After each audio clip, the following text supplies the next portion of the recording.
Today we're taking a look at what's growing on in the garden and making a healthy snack.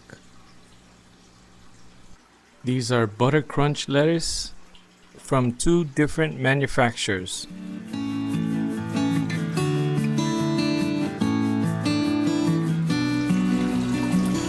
pH is sitting at 5.8, reservoir temp 73. These are from Ohio Seed Company, and these are from Johnny Seeds. And what a big difference. Comment down below where you purchase your seeds from. The chayote is still struggling.